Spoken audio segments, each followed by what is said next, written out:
નમસ્કાર વિદ્યાર્થી મિત્રો, વેલકમ ટુ વેબસંકુલ. વેબસંકુલના આ ડિજિટલ પ્લેટફોર્મ પર આપ સર્વે મિત્રોનું હાર્દિક સ્વાગત છે. આજે આપણે ચર્ચા કરવાની છે ગુજરાતના નદીતંત્રની.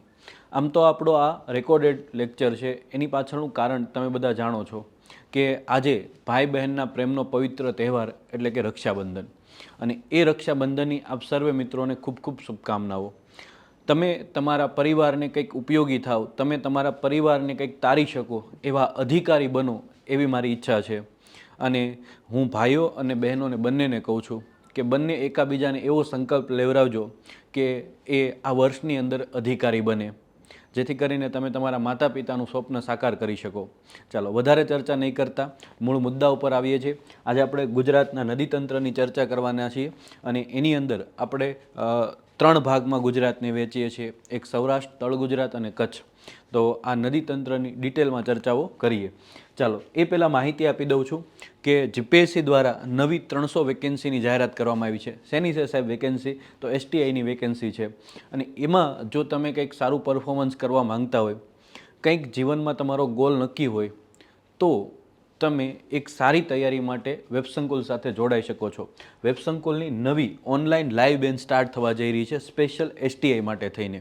20 તારીખથી આ બેન્ચની શરૂઆત થાય છે અને સમય છે સવારે 8 થી 12નો. અત્યારે હાલમાં તમને આ બેન્ચ છે 50% ઓફમાં મળે છે. 4 ડેમો લેક્ચર તમારી સામે તમે જોઈ શકો છો કે ફ્રી છે. આમ તો એક વીક સુધી આપણા ડેમો લેક્ચર ફ્રી છે. સૌથી પહેલો ડેમો લેક્ચર છે ભાઈ તો કે આપણા મિતેશ સરનો, કે જે તમારી વચ્ચે લઈને આવવાના છે ઇકોનોમી, અને ત્યાર પછી અલગ અલગ સબ્જેક્ટના ડેમો લેક્ચર ફ્રી છે. તો આ ડેમો લેક્ચરમાં જોડાવાનું પણ ભૂલતા નહીં. શરૂઆત કરીએ આજના લેક્ચરની આપણી. સૌથી પહેલાં આપણે વાત શેની કરવાની છે? નદીતંત્રની. પણ કયા નદીતંત્રની વાત કરવાની છે? તો કે ભાઈ ગુજરાતના નદીતંત્રની વાત કરવાની છે. સાહેબ આ નદીતંત્રનો ટોપિક કેમ સિલેક્ટ કર્યો? તો તમને ખ્યાલ હશે કે અત્યારે આપણા હાલમાં ગુજરાતની અંદર ચોમાસાની સિઝન ચાલે છે, અને બધી નદીઓ છે એ અત્યારે ભરપૂર વહી રહી છે. અને એમાં પણ તમે કદાચ સાપુતારા જાઓ કે એમાં પણ તમે ક્યારેક જો નર્મદા બંધની મુલાકાત લ્યો તો ત્યાંનું વાતાવરણ તમને જોવાની ખૂબ મજા આવશે. આ વિશે ડિટેલમાં ચર્ચાઓ કરવાની છે કે કઈ નદી ક્યાંથી પસાર થાય છે, કઈ નદી કોને મળે છે, અને એના વિશે ડિટેલમાં ચર્ચાઓ આપણે શરૂ કરીએ. ચાલો વધારે સમય નહીં બગાડતા, ક્વેશ્ચન પહેલો તમારી ડિસ્પ્લે ઉપર છે કે જ્યારે કોઈ મુખ્ય નદી અને તેની શાખા નદીઓ જુદી જુદી દિશાએથી આવીને જોડાય અને તે નદીતંત્રનો પ્રવાહ જે ક્ષેત્રમાંથી પસાર થાય છે તેને ખાલી જગ્યા કહે છે. માનો કે આ કોઈ નદી છે, XYZ નદી છે, આ નદી અહીંયાથી પસાર થાય છે, એની સાથે એની શાખા નદીઓ જોડાય છે, આ શાખા નદીઓ એની સાથે જોડાય છે. પછી શું કીધું છે કે એ નદી તંત્રનો પ્રવાહ જે ક્ષેત્રમાંથી પસાર થાય છે, જે વિસ્તારમાંથી પસાર થાય છે, એને આપણે શું કહીએ છીએ? નદી બેસિન તરીકે ઓળખીએ છીએ.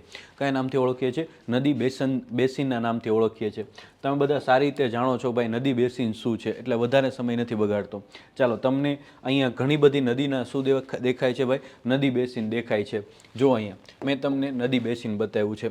માનો કે આ કોઈ મુખ્ય નદી છે, આ મુખ્ય નદી વહે છે, અને એ મુખ્ય નદીને બીજી અલગ અલગ શું મળે છે? શાખા નદીઓ મળે છે. અને એ શાખા નદી અને મુખ્ય નદી જે ક્ષેત્રમાંથી વહે છે એને શું કહેવાય? નદી બેસિન કહેવાય. આ તમને સામાન્ય સવાલ પૂછાય કે નદી બેસિન કોને કહેવાય? જળ અપવાહ શબ્દ એ એક ક્ષેત્રની નદી તંત્રની વ્યવસ્થિત પ્રણાલી માટે વપરાય છે. શું કીધું છે? જળ અપવાહ. આ શબ્દ ક્યાં વપરાય છે? તો કે કોઈ એક ક્ષેત્રની જે નદી તંત્ર છે એની વ્યવસ્થિત પ્રણાલી માટે કયો શબ્દ વપરાય છે? જળ અપવાહ શબ્દ વપરાય છે. જ્યારે કોઈ મુખ્ય નદી અને તેની શાખા નદીઓ જુદી જુદી દિશાએથી આવી અને જોડાય છે, અને તે નદી તંત્રનો પ્રવાહ જે ક્ષેત્રમાંથી પસાર થાય છે તેને શું કહેવાય છે? નદી બેસિન કહેવાય છે. તો આ જે તમે જુઓ છો બધી અલગ અલગ દિશાઓમાંથી નદીઓ આવે છે અને મળે છે એક નદીને, તો આ જે ક્ષેત્રમાંથી નદી પ્રવાહ પસાર થાય છે એને શું કહેવાય છે ભાઈ? તો કે નદી બેસિન કહેવાય છે. બે નદી બેસિનની વચ્ચે ઉપસી આવેલ ભૂભાગને અથવા તો પર્વત કે ઉચ્ચ ભૂમિને જળ વિભાજક કહે છે. એટલે બે નદી છે, શું કીધું છે તમને? બહુ સરસ મજાની વાત કરી છે કે જળ વિભાજક કોને કહેવાય છે. ટૂંકમાં આનો મતલબ એવો થાય કે નદીઓને જુદી પાડવાનું જે કામ કરે ને એને જળ વિભાજક કહેવાય. કે બે નદી અથવા તો નદી બેસિન છે, એની વચ્ચે માનો કે એક નદી આ પસાર થાય છે, એક નદી આ પસાર થાય છે, એની વચ્ચે કોઈ ઊંચ પ્રદેશ કે કોઈ પર્વતમાળા આવેલી છે, તો આ જે ઊંચ પ્રદેશ કે પર્વતમાળા જે આવેલી છે એને શું કહેવાય છે? જળ વિભાજક કહેવાય છે. શું કહેવાય છે? જળ વિભાજક કહેવાય છે. કારણ કે એ બે નદી બેસીને શું પાડે છે? અલગ પાડે છે. સમજ પડી ભાઈ? જેમ કે પશ્ચિમ ઘાટ છે એ શું છે ભાઈ? તો કે બે નદી બેસીને શું કરે છે? અલગ પાડે છે. એટલા માટે એને શું કહેવાય છે? જળ વિભાજક કહેવાય છે. સામાન્ય રીતે હું તમને સમજાવું કે ભાઈ આ પર્વત છે, જેમ કે આપણા સૌરાષ્ટ્રની વાત કરીએ આપણે, તો સૌરાષ્ટ્રની અંદર કેવું છે નદી બેસીને? તો કે ભાઈ તમને ખ્યાલ છે કે ચારે બાજુ નદીઓ વહે છે, વચ્ચેથી નીકળે છે, રકાબી જેવો આકાર છે સૌરાષ્ટ્રનો, એટલે કેન્દ્ર ત્યાગી નદીઓ વહે છે. તો એ જ રીતના તમે જ્યારે ઘણી બધી વખત જોયું કે કોઈ ઊંચ પ્રદેશ છે, કોઈ પહાડી વિસ્તાર છે, એમાંથી અમુક નદીઓ આ બાજુ વહેતી હોય, અમુક પેલી સાઈડ વહેતી હોય છે. તો આનું કારણે શું થાય છે કે ભાઈ બંનેનો પ્રવાહ કેવો અલગ અલગ દિશામાં વહે છે. તો એને શું કહેવામાં આવે છે? જળ વિભાજક તરીકે કહેવાય. ઊંચ ભાગ જે વચ્ચે આવેલો હોય એને શું કહેવાય? જળ વિભાજક કહેવામાં આવે છે. ચાલો, આ તો તમને બધાને સામાન્ય વાત છે એટલે ખબર પડી જ ગઈ છે ભાઈ. ચાલો અહીંયા વાત કરીએ ભાઈ, આ વાત કરી દીધી છે આપણે નદી બેસીનની, આ પણ આપણે ચર્ચા કરી દીધી છે. ગુજરાતમાં જળનો મુખ્ય સ્ત્રોત તમને બધાને ખબર છે. આમ તો ગુજરાતની પણ ભારતના મોટા ભાગના રાજ્યોનો એવું કહેવાય કે ભાઈ જે એમાંથી નદીઓ વહે છે એનો મુખ્ય સ્ત્રોત શું છે ભાઈ? તો કે ભાઈ નદીઓ છે. કે ગુજરાતમાં જળનો મુખ્ય સ્ત્રોત પૂરો પાડતી નદીઓમાં નર્મદા છે, તાપી છે, સાબરમતી છે, મહી છે, બનાસ છે, સરસ્વતી છે, રૂપેણ છે અને વિશ્વામિત્રી ને ભાદર. ભોગાવો છે, શેત્રુંજી છે, મચ્છુ નદી છે, કનકાવટી છે, નાગમતી છે વગેરેનો સમાવેશ થાય છે. મતલબ આ બધી નદીઓ ગુજરાતમાંથી વહે છે અને ગુજરાતને જળનો સ્ત્રોત પૂરો પાડે છે. અને એટલા માટે જ નર્મદા નદીને આપણે શું કહીએ છીએ ભાઈ? તો કે નમામિ દેવી નર્મદે કહીએ છીએ. ગુજરાતની એવું કહેવાય કે ભાઈ જીવાદોરી સમાન નદી છે.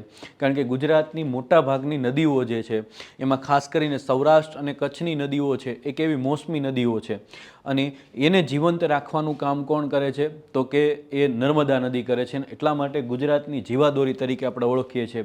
તો આ બધી નદીઓ છે ગુજરાતમાંથી પસાર થાય છે અને એ એવું કહેવાય કે જળનો મુખ્ય સ્ત્રોત છે ગુજરાતમાં. ચાલો, ત્યાર પછી વાત કરીએ ભાઈ તો કે નીચેનામાંથી કયો નદીનો પ્રકાર છે? તો કાયમી નદી છે, હંગામી નદી છે, અલ્પજીવી નદી છે. તો આ બધા જે તમે પ્રકાર જોવો છો ને એ નદીના પ્રકાર જ છે. અમુક નદીઓ છે એ બારે માસ વહેતી હોય છે. મેં હમણાં જ તમને વાત કરી જેમ કે સૌરાષ્ટ્ર અને કચ્છની નદીઓ છે મોસમી નદીઓ છે, તો એને કાયમી નદી ન કહી શકીએ કારણ કે એ બારે માસ વહેતી નથી. એ ચોમાસાના 4 મહિના દરમિયાન જ છે, અથવા તો જ્યારે વરસાદ હોય ત્યારે જ એમાં પાણી આવે છે અને એ વહે છે, તો એને કાયમી નદી ન કહેવાય. પણ તમે ગંગા, યમુના, નર્મદા છે લઈ લો, તાપી લઈ લો, તો આવી જે નદીઓ છે એને આપણે શું કહી શકીએ ભાઈ? તો આપણે એને કહી શકીએ કાયમી નદીઓ, જે બારે માસ શું રહેતી હોય છે? ચાલુ રહેતી હોય છે. પછી હંગામી નદીઓ મેં તમને કીધી એમ કે જેમ કે સૌરાષ્ટ્ર અને કચ્છની નદીઓ છે ને હંગામી નદીઓ પણ આપણે કહી શકીએ. અમુક નદીઓ છે એ અલ્પજીવી નદીઓ પણ છે. તો આ બધા નદીઓના પ્રકાર છે. તો આપેલ તમામ આવશે. ચાલો સાહેબ, આ બધા વિશે ડિટેલમાં ચર્ચા કરો ને, તો બધાની ડિટેલમાં ચર્ચા કરું. ક્વેશ્ચન તો ખાલી આપણે નામ માત્રના લીધા છે એટલા માટે કે તમને આઈડિયા આવે કે કેવા આમાંથી સવાલો પૂછાઈ શકે. ચાલો, તો નદીના પ્રકારોની ચર્ચા કરીએ. તો આ બધા નદીના પ્રકારો છે. વાત કરીએ ભાઈ એક પછી એક બધાની. પહેલાં તો કાયમી નદી કોને કહેવાય? બહુ સરળ વ્યાખ્યા છે કે જે બારે માસ નિરંતર ચાલુ રહેતી હોય. જેમ કે ગંગા છે, યમુના છે, નર્મદા છે, તાપી છે. આ નદીઓ એવી છે કે જે બારે માસ મહિના એમાંથી પાણી વહેતું હોય છે. તો એને કેવી નદી કહેવાય? કાયમી નદી કહેવાય. ઉદ્ભવ સ્થાન એનું સામાન્ય રીતે ઉદ્ભવ સ્થાન છે ને જે નદી છે એ મોટા ભાગે જે બારમાસી નદી કહેવાય આને, બીજા શબ્દોમાં કાયમી નદી જેને આપણે કહીએ છીએ એને. તો મોટા ભાગે હિમાલયમાંથી નીકળતી નદીઓ છે ને એ કેવી છે? તો કે ભાઈ આપણે એવું કહી શકીએ કે કાયમી નદીઓ છે. ત્યાર પછી તો કે ભાઈ હિમ આચ્છાદિત વિસ્તારોમાંથી નીકળે છે, અથવા તો પર્વતો, અથવા તો એવું કહેવાય છે કે સરોવરોમાંથી જે નદી નીકળે છે. તો આ બધી નદીઓ કેવી છે? કાયમી નદીઓ છે. તો એનું ઉદ્ભવ સ્થાન મોટા ભાગે ક્યાં હશે? કાં તો હિમાલયમાંથી નીકળતી છે, કાં તો કોઈ પર્વતમાળામાંથી નીકળતી છે. જેમ કે વિંધ્યાચલ છે, અરવલ્લી છે, આ બધી પર્વતમાળાઓ છે એમાંથી નીકળતી છે, અથવા તો કોઈ મોટા સરોવરમાંથી એ વહેતી છે. તો એ કેવી નદી છે? કાયમી નદી છે, જે બારે માસ વહેતી હોય છે. અને આપણે ગુજરાતની જો કહીએ તો તાપી અને નર્મદા છે, જે બારે માસ નદીઓ આપણે કહી શકીએ. આ સિવાય તો કે મેં તમને કીધી ગંગા, યમુના, બ્રહ્મપુત્ર, આ બધી કેવી છે? બારમાસી નદીઓ છે અથવા તો કાયમી નદીઓ છે. ત્યાર પછી આવે આવે છે હંગામી નદીઓ. કઈ નદીઓ? હંગામી નદીઓ. ઉનાળામાં આ પ્રવાહ એકદમ ઓછો થતાં નહિવત થઈ જાય છે. જેમ કે આપણી સાબરમતી નદી છે, તો સાબરમતી નદીની અંદર તમે જુઓ કે જેમ જેમ ઉનાળો આવતો જાય ને એમાં નદીની અંદર પાણીનો પ્રવાહ ખૂબ ઓછો થઈ જાય અને ક્યારેક એમાં પાણી તમને જોવા પણ નહીં મળે. તરત તમે કહો કે સાહેબ અમે ઉનાળાની અંદર સાબરમતી રિવરફ્રન્ટની અંદર ગયા હતા તો ત્યાં તો ભરપૂર પાણી હતું.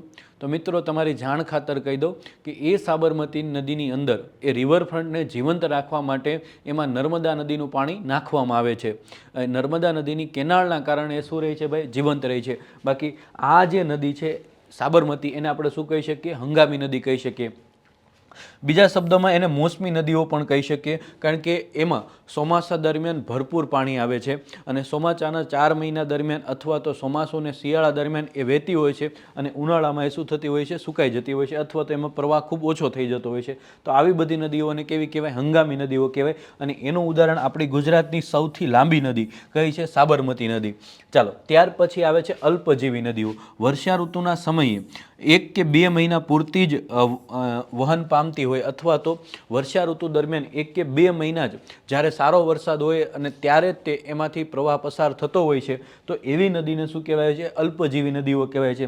જેમ કે કચ્છની નદીઓ. કચ્છની અંદર અઢળક નદીઓ આવેલી છે, પણ બધી કેવી નદીઓ છે? અલ્પજીવી છે. જેમ કે વરસાદ હોય ત્યારે એમાં પાણી આવે છે અને પછી એમાં પાણી વહેતું નથી. ત્યાર પછી આવે છે ભાઈ હિમ નદીઓ. જો આ બહુ મહત્વની નદીઓ છે હિમ નદીઓ. તો કે હિમ આચ્છાદિત શિખરોમાંથી નીકળતી હોય છે અને ગુરુત્વાકર્ષણ બળના કારણે ઢોળાવ પરથી નીચે તરફ વહેતી હોય છે. ખાસ કરીને એવું કહેવાય છે કે ઉનાળામાં જે નદીઓમાં પૂર આવતું હોય એ નદી કઈ કહી શકાય? તો કે હિમ નદી કહી શકાય. કારણ કે ઉનાળાની અંદર ગરમીના કારણે બરફ ઓગળે છે અને એના કારણે આ વિસ્તારોની અંદર, આ નદીની અંદર શું આવે છે ભાઈ? તો કે પૂરની પરિસ્થિતિ ઘણી બધી વખત સર્જાતી હોય છે.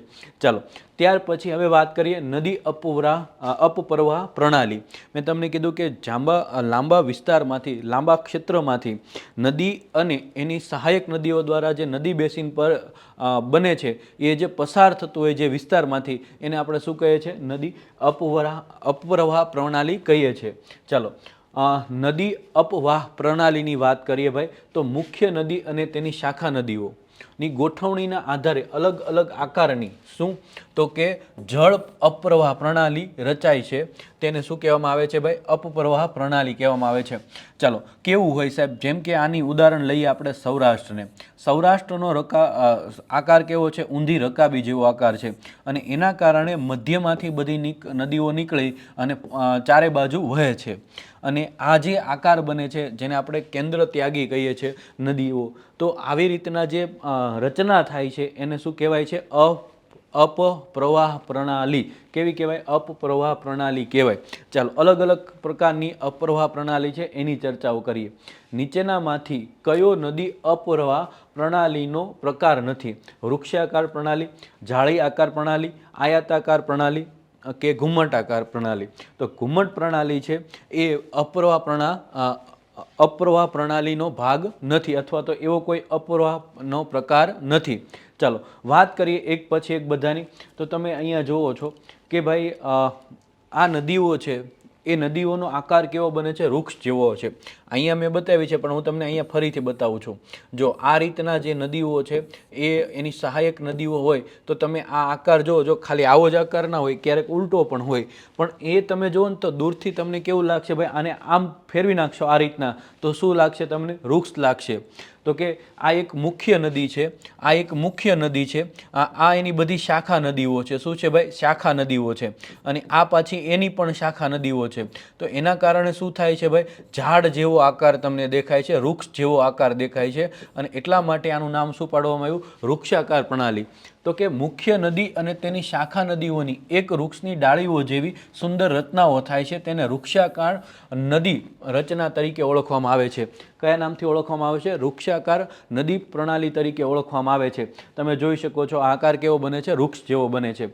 મુખ્ય નદી અને તેની શાખા નદીઓની ગોઠવણીથી એક વૃક્ષની ડાળીઓ જેવી સુંદર રચના થાય છે તેને વૃક્ષાકાર નદી રચના તરીકે ઓળખવામાં આવે છે. જેમ કે ગંગા નદી છે આપણી, તો ગંગા નદીની જે પ્રણાલી છે એ કેવી છે ભાઈ? તો ગંગા નદીની પ્રણાલી છે એ વૃક્ષાકાર પ્રણાલી છે. સમજ પડી?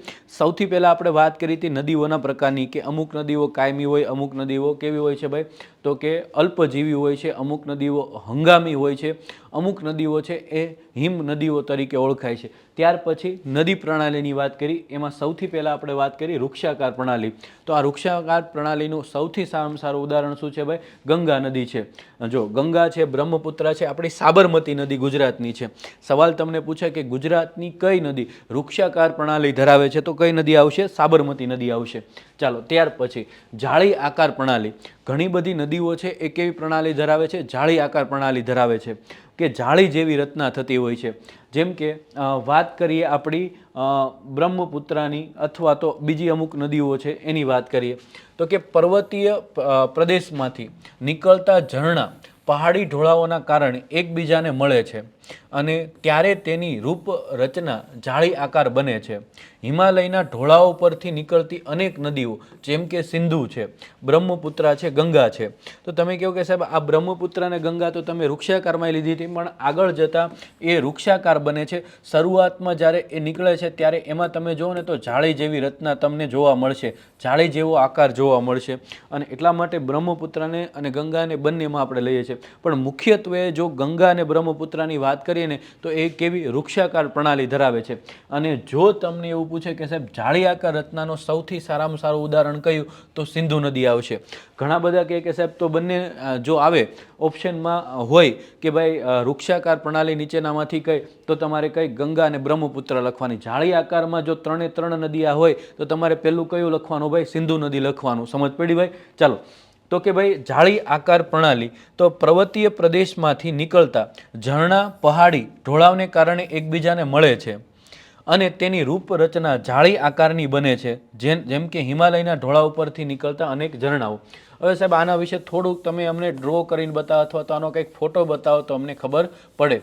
જેમ કે હું તમને માનો કે આ પહાડી વિસ્તાર છે, એક અહીંયાથી આમ ઝરણું નીકળે છે, એક અહીંયાથી આમ ઝરણું નીકળે, એક અહીંયાથી આમ ઝરણું નીકળે, એક અહીંયાથી નીકળે, પછી એક આ બાજુથી ઝરણું આવતું હોય, આ બાજુ પણ પહાડી વિસ્તાર કદાચ હોય, અથવા તો વચ્ચે ખીણ જેવો પ્રદેશ રચાતો હોય, તો ચારે બાજુથી શું હોય, તો કે ભાઈ આ રીતના પર્વતમાળા હોય ને ચારે બાજુથી અહીંયાથી અહીંયાથી અહીંયાથી અહીંયાથી આ બધેથી શું નીકળતી હોય? નદીઓ. પછી આનાથી જે આકાર રચાય છે જાળી આકાર હોય છે.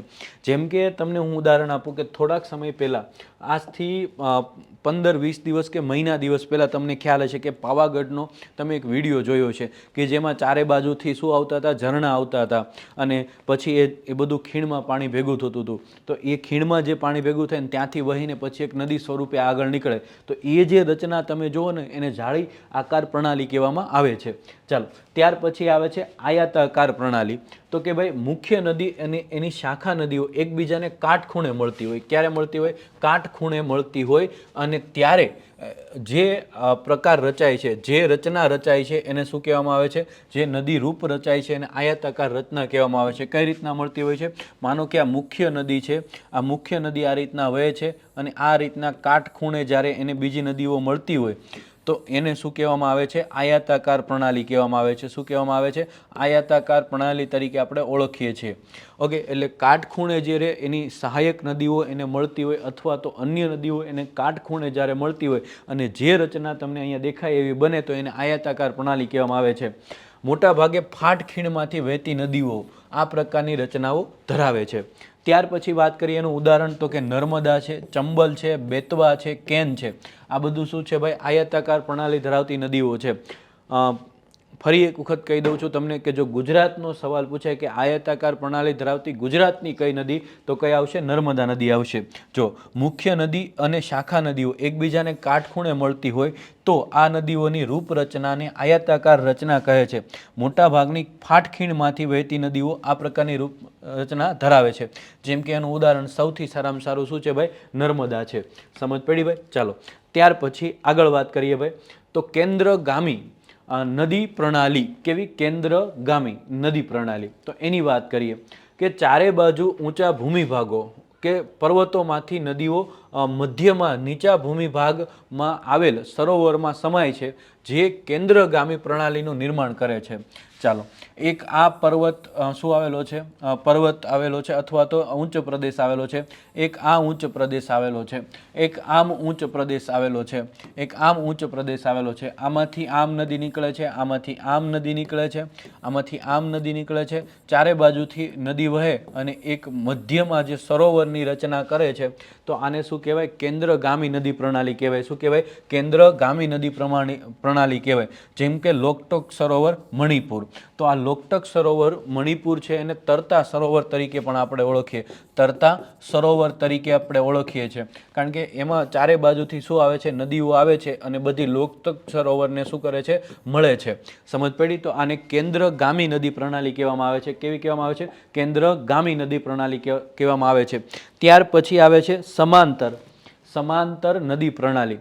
આ પ્રકારની નદી પ્રણાલીમાં ઢાળ ધરાવતી વિશાળ ભૂમિ જોવા મળે છે, જેમાં ઉપનદીઓનો પ્રવાહ એકબીજાને સમાંતર હોય છે. પશ્ચિમ ઘાટમાંથી નીકળતી નદીઓ જેમ કે ગોદાવરી છે, કાવેરી છે, કૃષ્ણા છે, તુંગભદ્રા છે, એ બધી સમાંતર નદી પ્રણાલી ધરાવે છે. આ પ્રકારની નદીઓમાં શું હોય? તો કે ઢાળ ધરાવતી વિશાળ ભૂમિ જોવા મળે છે, જેમાં ઉપનદીઓ પ્રવાહ એકબીજાને સમાંતર હોય છે. જેમ કે કોઈ આ ઊંચ પ્રદેશ છે અને આ ઊંચ પ્રદેશમાંથી આમ નદીઓ બધી નીકળે છે, આમ સમાંતર એકબીજાને વહે છે. આ બધી ઉપનદીઓ હોય છે. તો આ જે નદી પ્રણાલી ધરાવે છે એને શું કહેવામાં આવે છે? સમાંતર પ્રણાલી નદી પ્રણાલી. પશ્ચિમ ઘાટમાંથી જે નદીઓ નીકળે છે, ગોદાવરી છે, કૃષ્ણા છે, કાવેરી છે અને તુંગભદ્રા છે, તો એ સમાંતર પ્રણાલી ધરાવે છે. ચાલો આગળ વાત કરીએ. ત્યાર પછી ભાઈ, તો આ સમાંતરની વાત થઈ. ત્યાર પછી નદીની વિવિધ અવસ્થાઓ. જો બધી ચર્ચાઓ આપણે કરીએ છીએ, ગુજરાતની નદીઓ ઉપર જઈએ છીએ આપણે, પણ પહેલાં આ એનું બેઝિક સમજવું બહુ જરૂરી છે, કારણ કે એક્ઝામની અંદર આ બેઝિકમાંથી પણ સવાલો પૂછાતા હોય છે. ચાલો વિવિધ અવસ્થાઓની વાત કરીએ. તો સૌથી પહેલાં નદી પોતાની પર્વત અવસ્થામાં ખીણ પ્રદેશ એટલે કે વી આકારની ખીણ, જળધોધ જેવા આકારો ધારણ કરે છે. આ અવસ્થામાં સૌથી વધુ ઘસારણ જોવા મળે છે. આ નદી કઈ અવસ્થામાં છે? ચાલો હવે એક વસ્તુ તમે વિચારો કે ભાઈ સૌથી વધારે ઘસારણ નદી ક્યારે કરે? તો જ્યારે નદી છે ને હજુ યુવા અવસ્થામાં હોય. કેવી હોય? યુવા અવસ્થામાં. માનો કે કોઈ પર્વત ઉપરથી હજુ નીકળતી જ હોય, તો એ જ્યારે નીકળતી હોય ત્યારે ઢોળાવ હોય એને, અને સાથે સાથે કેવું કે એમાં પાણીનો ફ્લો પણ હોય, અને ઢોળાવ ઉપરથી પાણી જ્યારે નીચે તળેટી તરફ જતું હોય છે ત્યારે એમાં સ્પીડ પણ વધારે હોય, અને એના કારણે શું કરશે ભાઈ? તો કે શું કરશે વધારે ભાઈ? તો કે સૌથી વધારે ધોવાણ કરશે. તો આને શું કહી શકાય ભાઈ? યુવા અવસ્થા કહેવાય નદીની. વી આકારની ખીણ બનાવતી હોય, જળધોધ બનાવતી હોય, તો આ પ્રકારની જ્યારે અવસ્થા હોય, યુવા અવસ્થા હોય, ત્યારે તે જળધોધ બનાવે છે, ત્યારે જ એવું કહેવાય છે ધોવાણ વધારે કરે છે, અને વી આકારની ખીણ આમાંથી પસાર થઈને જળધોધ જેવો આકાર ધારણ કરે છે. રેડી? તો એ કઈ નદીની યુવા અવસ્થા કહેવાય. ચાલો બધી અવસ્થાઓ જોઈ એક પછી એક. તો સૌથી પહેલાં વાત કરીએ યુવા અવસ્થાની. શું કીધું છે ભાઈ? નદી તેના ઉદ્ભવ સ્થાનથી મુખ પ્રદેશ સુધી 3 અવસ્થામાં ઘસારણ અને નિક્ષેપણ કાર્ય કરે છે. શું કરે છે? નદી તેના ઉદ્ભવ સ્થાનથી મુખ પ્રદેશ સુધી 3 અવસ્થામાં ઘસારણ અને નિક્ષેપણ કાર્ય કરે છે. હવે ઉદ્ભવ સ્થાન એટલે માનો કે કોઈ જગ્યાએથી નીકળે છે એ, અને એનો મુખ પ્રદેશ એટલે કે જ્યાં સમુદ્રને અથવા તો રણમાં સમાય છે, અથવા તો એ અખાતને મળે છે. સાહેબ આવું કેમ તમે લખ્યું? તો કે ઘણી બધી વખત ઘણી નદીઓ છે એ સમુદ્રને મળતી હોય છે, અમુક નદીઓ છે રણમાં સમાઈ જતી હોય છે. જેમ કે આપણી મચ્છુ નદી છે તો એને આપણે કુંવારિકા નદી કહીએ, કારણ કે એ કચ્છના રણમાં સમાઈ જાય છે, અને અમુક અખાતને મળતી હોય છે. જેમ કે આપણી નર્મદા નદી છે તો આલિયા બેટ પાસે ખંભાતના અખાતને મળે છે. સમજ પડી? તો આ જ્યારે અખાતને મળતી હોય ત્યાંનું શું હોય? અંતિમ બિંદુ. અહીંયાથી લઈ અને અહીંયા સુધી અંતિમ બિંદુ સુધીની અંદર નદી 3 અવસ્થામાંથી પસાર થાય છે. એક યુવા અવસ્થા આવે, એક કઈ આવશે ભાઈ? તો કે વૃદ્ધ અવસ્થા આવશે, જ્યાં નદી કોને મળવા આવે છે? મુખ પ્રદેશને મળવા આવે છે, ત્યાં એ વૃદ્ધ અવસ્થા કહેવાય છે. હું તમને એના 2 સારામાં સારા ઉદાહરણ આપું ભાઈ, કે જે આપણી નર્મદા નદી છે એ ક્યાંથી તો કે હાફેશ્વર નામના સ્થળેથી ક્યાં પ્રવેશે છે? ગુજરાતમાં. અને તાપી નદી છે એ હરણફાળ નામના સ્થળેથી ગુજરાતમાં પ્રવેશે છે. આ નામ છે ને રાખવામાં આવ્યા છે ને તમને ખ્યાલ છે કે તાપી નદી છે ને ગુજરાતમાં પૂર લાવે છે, કારણ કે એ એટલા માટે પૂર લાવે છે કે એનું જે ક્ષેત્ર છે એ એવું કહેવાય છે કે બહુ લાંબુ નથી, મતલબ નર્મદા જેટલું એ લાંબી નદી નથી, એ નર્મદા કરતાં ઓછી લાંબી નદી છે. એ જ રીતના તાપી નદી છે ઘણી લાંબી નદી છે અને એની અંદર એવું કહેવાય છે કે ટૂંકમાં હું જો તમને કહું ને તો નર્મદા નદી જે છે ને એ નર્મદા નદી છે એ તાપી કરતાં લાંબી નદી નથી, નર્મદા કરતાં તાપી નદી છે એ વધુ લાંબી છે. ફરીથી કહી દઉં કે તાપી અને નર્મદાની જ્યારે વાત આવે ને ત્યારે નર્મદા કરતાં તાપી લાંબી છે. કેવી છે ભાઈ? લાંબી નદી છે. પણ એનો પ્રવાહ છે ને ઝડપથી ક્યાં પ્રવેશે છે ભાઈ? ઝડપથી ક્યાં પ્રવેશે છે ભાઈ? ગુજરાતમાં પ્રવેશે છે. અને નર્મદા નદી છે એ વૃદ્ધાવસ્થાએ પહોંચી ગઈ હોય છે અને ત્યારે એ ગુજરાતમાં પ્રવેશે, એટલે એનો પ્રવાહ ધીમો છે. આનો પ્રવાહ ઝડપથી આવે છે ને એટલા માટે દક્ષિણ ગુજરાતની અંદર પૂર લાવે છે. ચાલો યુવા અવસ્થાની વાત કરીએ કે નદી પોતાની પર્વત અવસ્થામાં ખીણ પ્રદેશ એટલે કે વી આકારની ખીણ જળધોધ જેવા આકારો ધારણ કરે છે. આ અવસ્થામાં સૌથી વધુ ઘસારણ જોવા મળે છે. એટલે નદી સૌથી વધારે ઘસારણ કઈ અવસ્થામાં કરે છે? તો યુવા અવસ્થામાં કરે છે, કારણ કે તમને ખબર છે કે યુવા અવસ્થામાં જ આપણે વધારે ચંચળ હોઈએ છીએ, એ મનુષ્ય હોય કે પછી કોણ હોય? નદી હોય. ચાલો ત્યાર પછી વાત કરીએ પ્રૌઢા અવસ્થા. નદી મેદાન અવસ્થામાં પંખાકાર મેદાન અને પૂરના મેદાનની રચના કરે છે. આ અવસ્થામાં એવું કહેવાય છે કે મધ્યમ ઘસારણ જોવા મળે છે. આ અવસ્થામાં નદી વહેણ માર્ગમાં જળધોધ હોતા નથી. જેમ કે મેં તાપી નદીની તમને વાત કરી તો તાપી નદી છે આ ગુજરાતમાં પ્રવેશે ત્યારે એવું કહી શકે કે પ્રૌઢા અવસ્થામાં છે, મેદાન ભાગમાં પ્રવેશે છે. અને મેદાન ભાગમાં જ્યારે નદી પ્રવેશે છે અને ત્યારે કેવા પંખાકાર મેદાન અને પૂરના મેદાનની રચના કરે છે, કારણ કે જે નદી છે એ ક્યાંથી ઢોળા ઉપરથી વહીને આવે છે ત્યારે એ ઘસારણ કરે છે અને પોતાની સાથે કાપ લઈને આવે છે. જેવી એ મેદાન પ્રદેશમાં પસાર થાય ત્યારે એનો પ્રવાહ ધીમો પડશે એટલે અહીંયા કાપ પથરાય અને કાપ પથરાય એના કારણે શું થાય? મેદાનની રચના થાય. શું થાય ભાઈ? મેદાનની રચના થાય. તો આને પૂરના મેદાન અથવા તો પંખાકાર મેદાનની શું કરે છે? રચના કરે છે. કઈ અવસ્થામાં? પ્રૌઢા અવસ્થામાં. પેલા યુવા અવસ્થામાં શું કરે? યુવા અવસ્થામાં એ શું કરે ભાઈ? ઘસારણ કરે. શું કરે? ઘસારણ કરે. અને એ ઘસારણ થયેલો કાપ છે એ મેદાનોની અંદર શું કરે છે? પાથરે છે. આ અવસ્થામાં મધ્યમ ઘસારણ જોવા મળે છે, કારણ કે એનો પ્રવાહ ધીમો પડી જાય છે. આ અવસ્થામાં નદીના વહેણમાર્ગમાં જળધોધ હોતા નથી. એટલે પ્રૌઢાવસ્થામાં તમને જળધોધ જોવા મળશે નહીં, જ્યારે યુવા અવસ્થામાં તમને જળધોધ જોવા મળશે. અને બીજું શું જોવા મળશે ભાઈ? તો કે જળધોધ તો જોવા મળશે જ તે, પણ બીજું શું જોવા મળશે? તો ઘસારણ પણ વધારે જોવા મળશે. પછી આવે છે વૃદ્ધાવસ્થા. વૃદ્ધ થાય એટલે ગમે એવો વાંદરો હોય ઢીલો પડી જાય. સમજ પડ્યું? વાંદરો જ્યારે યુવા અવસ્થામાં હોય ત્યારે વધારે ચંચળ હોય.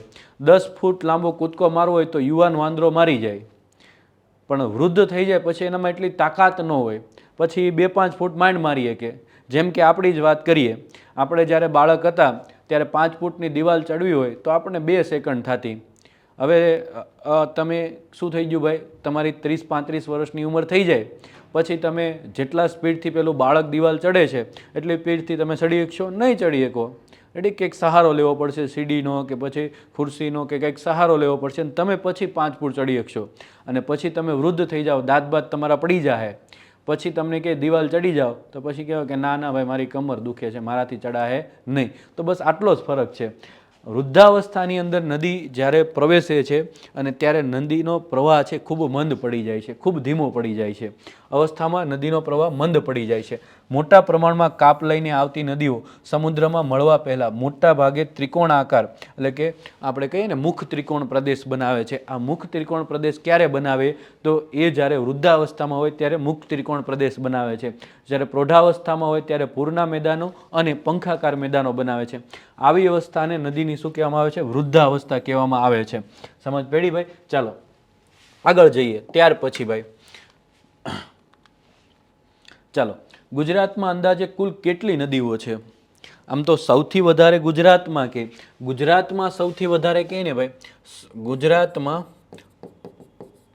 સૌથી વધારે નદીઓ કયા જિલ્લામાં છે? કયા જિલ્લામાં છે? તો કયો જિલ્લો આવશે? કચ્છ જિલ્લો. કચ્છમાં સૌથી વધારે નદીઓ છે, પણ બધી કેવી છે? અલ્પજીવીઓ છે. કેવી છે ભાઈ? અલ્પજીવીઓ છે. ઓકે, તો ટોટલ 185 નદીઓ છે. ટોટલ કેટલી છે? 185 નદીઓ છે. અને એમાં 97 જેટલી નદીઓ તો માત્ર ને માત્ર ક્યાં આવેલી છે? કચ્છમાં આવેલી છે. ટોટલ કેટલી? 185 નદીઓ છે. એમાંથી 97 જેટલી નદીઓ તો ક્યાં આવેલી છે ભાઈ? માત્ર કચ્છમાં આવેલી છે. ગુજરાતની અંદર મેં તમને કીધું એમ કુલ કેટલી છે ભાઈ? તો કે 185 નદીઓ છે. કુલ કેટલી છે? 185 નદીઓ છે. એમાં સૌથી વધારે ક્યાં આવેલી છે ભાઈ? કચ્છની અંદર આવેલી છે. કેટલી છે ભાઈ? કચ્છની અંદર 97 નદીઓ તમને જોવા મળશે. સૌરાષ્ટ્રની અંદર તમને કેટલી નદીઓ જોવા મળશે? અને તળ ગુજરાતની અંદર સૌથી ઓછી 17 જેટલી નદીઓ જોવા મળશે. અને બાકીની નદીઓ તમને ક્યાં જોવા મળશે? તો કે સૌરાષ્ટ્રમાં જોવા મળશે. તળ ગુજરાતના નદી તંત્રને તમે બે ભાગમાં વહેંચી શકો. અહીંયા જો ઉત્તર ગુજરાતનું અને મધ્ય ગુજરાતનું નદી તંત્ર, રેડી. અને ત્યાર પછી બીજો ભાગ પડે છે દક્ષિણ ગુજરાતનું નદી તંત્ર. એટલે તળ ગુજરાતના નદી તંત્રને તમે બે ભાગમાં વહેંચી શકો, એક ઉત્તર ગુજરાતનું નદી તંત્ર અને એક દક્ષિણ ગુજરાતનું નદી તંત્ર. ચાલો હવે વાત કરીએ ભાઈ તો કે કઈ કઈ રીતે વહેંચાયેલી છે. તો વાત કરીએ ભાઈ તળ ગુજરાતની, તો તળ ગુજરાતની અંદર ટોટલ મેં તમને કેટલી કીધી હતી? 17 નદીઓ છે. અને વૃક્ષાકાર અથવા તો પાત્પાકાર નદી પ્રણાલી ધરાવે છે. કેવી? વૃક્ષાકાર અથવા તો પાત્પાકાર નદી પ્રણાલી ધરાવે છે. અને એમાં પાણીનો જથ્થો કેવો છે? વધારે છે. કારણ કે અહીંયા નર્મદા, તાપી જેવી નદીઓ છે એ 12માસી નદીઓ છે. 12 માસ એમાંથી પાણી વહેતું રહે છે અને એમાં પાણીનો જથ્થો પણ વધારે છે. અને એટલા માટે જ નર્મદા નદીનું પાણી છે આપણે ગુજરાતના અલગ અલગ ભાગો સુધી પહોંચાડીએ છીએ, કચ્છ સુધી આપણે પહોંચાડીએ છીએ. તો તળ ગુજરાતની નદી તંત્ર છે એમાં ટોટલ 17 નદીઓ છે. એને કયું નદી તંત્ર ધરાવે છે? તો વૃક્ષાકાર અથવા તો પાત્પાકાર નદી તંત્ર ધરાવે છે અને એમાં પાણીનો જથ્થો વધારે છે. ત્યાર પછી આવે છે સૌરાષ્ટ્રનું નદી તંત્ર. સૌરાષ્ટ્રની અંદર 71 નદીઓ છે ટોટલ. અને અપકેન્દ્રીય અથવા તો ત્રિજ્યાકાર નદી તંત્ર ધરાવે છે. કારણ કે સૌરાષ્ટ્રનો આકાર છે ઊંધી રકાબી જેવો છે અને એના કારણે કેન્દ્રમાંથી બધી નદીઓ નીકળી અને ચારે બાજુ વહે છે. અને એટલા માટે ત્રિજ્યાકાર નદી તંત્ર ધરાવે છે. એમાં પાણીનો જથ્થો મધ્યમ છે. જ્યારે વાત આવે કચ્છની, તો સૌથી વધુ નદી ધરાવતો કોઈ જિલ્લો હોય તો કચ્છ છે. કયું નદી તંત્ર સૌથી વધારે શું ધરાવે છે? નદી. તો કચ્છનું નદી તંત્ર સૌથી વધારે નદી ધરાવે છે. પણ આ નદીઓની અંદર પાણીનો જથ્થો ખૂબ ઓછો છે. બીજા શબ્દોમાં કહું તો આ નદીઓ શુષ્ક અથવા તો અર્ધ શુષ્ક નદીઓ છે. અથવા તો બીજા શબ્દોમાં કહું તો આ કેવી નદીઓ છે ભાઈ? અલ્પજીવી નદીઓ છે કે આમાં ચોમાસાના 1-2 મહિના સુધી તમને પાણી જોવા મળશે, બાકી તમને એમાં પાણી જોવા મળશે નહીં. ચાલો હવે એક પછી એક નદીઓની ચર્ચા કરીએ અને એક સાથે વાત કરીએ આપણે શેની? તો કે તળ ગુજરાતની નદીઓની. ત્યાર પછી આપણે વાત કરીએ સૌરાષ્ટ્રની નદીઓ અને ત્યાર પછી કચ્છની નદીઓની વાત કરીએ. તો તળ ગુજરાતની નદીઓને કુલ કેટલા ભાગમાં વહેંચવામાં આવે છે? મેં તમને આગળ જ વાત કરી ભાઈ કે તળ ગુજરાતની નદીઓ છે એને બે ભાગમાં વહેંચવામાં આવે છે. કયા? તો કે ભાઈ એક ઉત્તર મધ્ય ગુજરાતની નદીઓ અને બીજી કઈ આવશે ભાઈ? તો કે દક્ષિણ ગુજરાતની નદીઓ. તો અહીંયા બે જવાબ આવશે. સાહેબ કઈ રીતના અને શું કામ આવું છે? તો હું વાત કરું તમને કે જેમ કે સાબરમતી નદી છે. શું છે ભાઈ? જેમ કે સાબરમતી નદી છે. તો સાબરમતી નદીની આપણે વાત કરીએ ભાઈ તો સાબરમતી નદીની અંદર તમે જુઓ છો કે એ ઉત્તર ગુજરાતમાંથી પણ વહે છે અને અમદાવાદમાંથી પણ વહે છે. તો જો ઉત્તર ગુજરાત અને મધ્ય ગુજરાત બંનેમાંથી વહે છે. એટલા માટે જે તળ ગુજરાતની નદી તંત્ર છે એને બે ભાગમાં વહેંચવામાં આવ્યું છે, ઉત્તર અને મધ્ય ગુજરાતનું નદી તંત્ર અને દક્ષિણ ગુજરાતનું નદી તંત્ર. વૃક્ષાકાર અથવા તો પાત્પાકાર નદી તંત્ર ધરાવે છે. તળ ગુજરાતની નદીઓમાં મુખ્યત્વે 17 નદીઓ છે અને એમાં જળ જથ્થાનું પ્રમાણ મોટું છે. આ સિવાય બીજી વાત કરું તો કે તળ ગુજરાતની નદીઓને બે ભાગમાં આપણે વહેંચી, ઉત્તર અને મધ્ય ગુજરાતની નદી તંત્ર અને દક્ષિણ ગુજરાતનું નદી તંત્ર. ચાલો આગળ વાત કરીએ. ત્યાર પછી ભાઈ ચાલો તળ ગુજરાતની નદીઓની કુલ કેટલા ભાગમાં વહેંચવામાં આવે છે? તો મેં તમને વાત હમણાં જ કરી ભાઈ કેટલા બે ભાગમાં વહેંચવામાં આવે છે. ચાલો તો ઉત્તર અને મધ્ય ગુજરાતની નદીઓની વાત કરીએ આપણે તો આ તળ ગુજરાતની નદીઓની વાત છે. એમાં આપણે ઉત્તર અને મધ્ય ગુજરાતની નદીઓની આપણે વાત કરીએ છીએ. ચાલો તો એમાં કુંવારિકા નદીઓની વાત કરીએ. કુંવારિકા અને બીજા શબ્દોમાં અંતઃસ્થ નદી કહેવાય. અંતઃસ્થ નદી. ચાલો અંતઃસ્થ આ રીતના પણ લખો ને આ રીતના અંતઃસ્થ આ રીતના લખો તો પણ ચાલે. ચાલો તો ભાઈ આનું બીજું નામ છે કુંવારિકા નદી. સાહેબ કુંવારિકા નદી કેમ કહેવાય? તો એની પાછળનું હું કારણ તમને કહું ભાઈ. તો એનું કારણ એ છે કે કોઈ એક જગ્યાએથી એનું ઉદ્ગમ સ્થાન છે. શું છે ભાઈ? ઉદ્ગમ સ્થાન છે. ત્યાંથી નીકળી અને એ કોઈ સમુદ્રને નથી મળતી, એ સમુદ્રને નથી મળતી, એ કોઈ સરોવરને નથી મળતી, એ કોઈ અખાતને નથી મળતી. તો સાહેબ કોને મળે છે? તો આનો એન્ડ પોઈન્ટ છે એ શું છે ભાઈ? રણ પ્રદેશ છે. શું છે ભાઈ? રણ પ્રદેશ છે. જેમ કે સૌરાષ્ટ્રની મચ્છુ નદી છે તો તમે જોવો છો કે ભાઈ એ નીકળે છે એવું કહેવાય કે એક ઉચ્ચ પ્રદેશમાંથી અને પછી કોને મળે છે? તો કે કચ્છના નાના રણને મળે છે. અને એટલા માટે એને કુંવારિકા નદી કહે છે. ઉત્તર ગુજરાતની અંદર 3 કુંવારિકા નદીઓ છે, બનાસ, રૂપેણ અને સરસ્વતી. તે શું કરે છે ભાઈ? તો કે કચ્છના રણને મળે છે ને એટલા માટે એને કુંવારિકા નદી કહીએ છીએ. અરવલ્લીમાંથી નીકળી બનાસ, રૂપેણ અને સરસ્વતી એ ઉત્તર ગુજરાતની અગત્યની નદીઓ છે અને મોટા ભાગે કેવી છે? કુંવારિકા નદીઓ છે. આ ત્રણેય નદીઓ કચ્છના નાના રણમાં સમાય છે. ક્યાં સમાય છે? કચ્છના નાના રણમાં સમાય છે અને આથી તેઓને અંતસ્થ નદી અથવા તો કુંવારિકા નદી તરીકે ઓળખવામાં આવે છે. આ નદીઓ ઈશાનથી નૈઋત્ય તરફ વહે છે. જો આ પણ પૂછાય કે બનાસ, રૂપેણ અને સરસ્વતી નદીઓ કઈ રીતના વહે છે? તો ઈશાનથી લઈને નૈઋત્ય તરફ એ વહે છે. ત્યાર પછી વાત કરીએ મચ્છુ, બ્રાહ્મણી અને ફાલ્ગુ. તો આ બધી નદીઓ પણ કેવી છે ભાઈ? અંતસ્થ નદીઓ છે. યાની કે આ નદીઓ બધી ક્યાંથી? તો કે એક અરવલ્લીના પર્વતવાળામાંથી નીકળી અને ક્યાં? તો કે કચ્છના નાના રણમાં સમાય છે. એ કોઈ સમુદ્રને, કોઈ સરોવરને મળતી નથી અને એટલા માટે આપણે એને શું કહીએ છીએ? કુંવારિકા નદીઓ કહીએ છીએ. ત્યાર પછી કચ્છના નાના રણ અને મોટા રણમાં સમાતી નદીઓ પણ કુંવારિકા નદીઓ જ આપણે કહીએ છીએ. ત્યાર પછી આગળ વાત કરીએ ભાઈ તો બનાસ નદી ગુજરાતના કયા તાલુકામાંથી ગુજરાતમાં પ્રવેશે છે? તો બનાસ નદીની વાત કરેલી છે. તો બનાસ નદી છે એ ગુજરાતના અમીરગઢ તાલુકામાંથી નીકળે છે અને એવું કહેવાય છે કે પછી કચ્છના રણને મળે છે.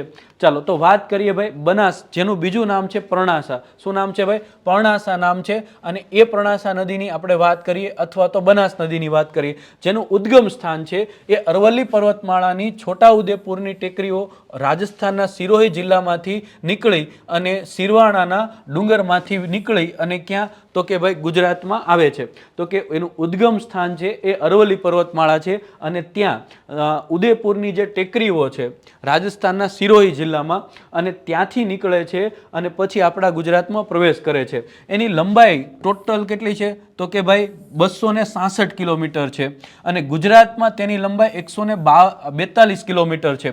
સવાલ તમને પૂછે કે ભાઈ બનાસ નદીની કુલ લંબાઈ કેટલી છે? તો કે 266 કિલોમીટર છે અને ગુજરાતમાં તેની લંબાઈ કેટલી છે? 142 કિલોમીટર છે.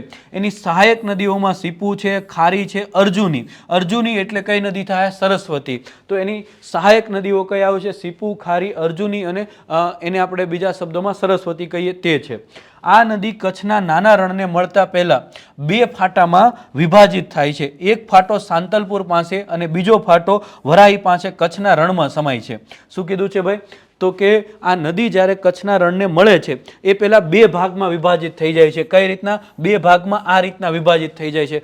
કારણ એનું શું છે સાહેબ? તો કે અહીંયા પહોંચતા કચ્છના રણ પાસે પહોંચતા એનો પ્રવાહ ખૂબ ધીમો પડી જાય છે અને એના કારણે 2 ફાટા પડી જાય છે. એક ફાટો છે એ સાંતલપુર પાસે. ક્યાં? સાંતલપુર પાસે. અને બીજો ફાટો છે એ ક્યાં? તો કે ભાઈ બીજો ફાટો છે વરાહી પાસે. વારાહી પાસે કોને મળે છે? કચ્છના નાના રણને મળે છે. કોને મળે છે? કચ્છના રણમાં સમાઈ જાય છે. એટલા માટે આપણે એને શું કહે છે? કુંવારિકા નદી કહે છે. બનાસ નદી ઉપર બનાસ નદી છે ઉત્તર ગુજરાતની સૌથી લાંબી નદી છે. બનાસ નદી શું છે ભાઈ? ઉત્તર ગુજરાતની સૌથી લાંબી નદી છે. જો તમે અહીંયાથી એ પ્રવેશ કરે છે ગુજરાતની અંદર, પછી સીપુ છે જેને સિપરી પણ કહેવાય છે, પછી અલગ અલગ નદીઓ છે એને મળે છે. ત્યાર પછી બનાસ નદી છે એ ઉત્તર ગુજરાતની સૌથી લાંબી છે. સમગ્ર ગુજરાતની સૌથી લાંબી નદી કઈ આવશે ભાઈ? સમગ્ર ગુજરાતની સૌથી લાંબી સાબરમતી નદી આવશે. અને મોટી કુંવારિકા નદી છે સમગ્ર ગુજરાતની સૌથી લાંબી નદી તો કઈ આવશે ભાઈ?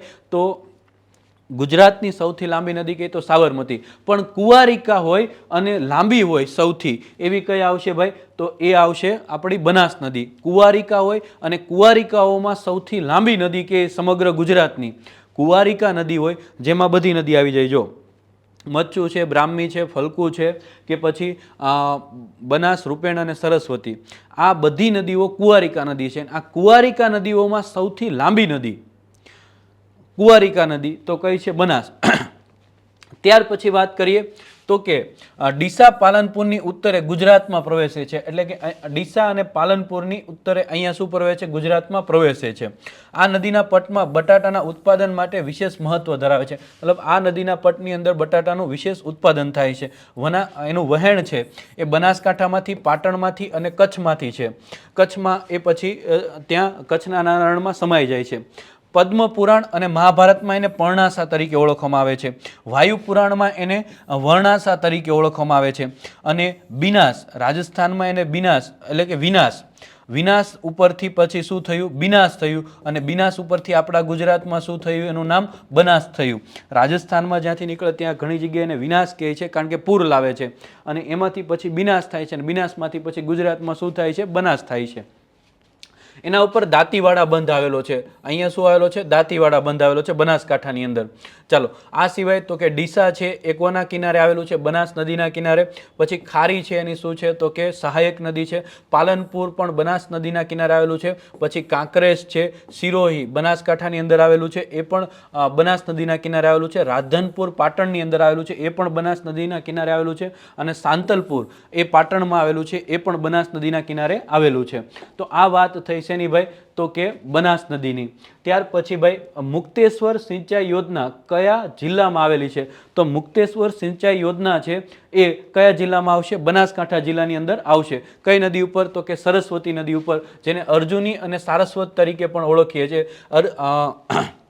સરસ્વતી નદીનું ઉદ્ગમ સ્થાન છે બનાસકાંઠા જિલ્લાના દાંતા તાલુકાના ચોરીના ડુંગરમાંથી નીકળે છે. ક્યાંથી નીકળે છે? બનાસકાંઠા જિલ્લાના એવું કહેવાય છે કે દાંતા તાલુકો છે, અને દાંતા તાલુકાના ચોરીના ડુંગરમાંથી કઈ નદી નીકળે છે? સરસ્વતી.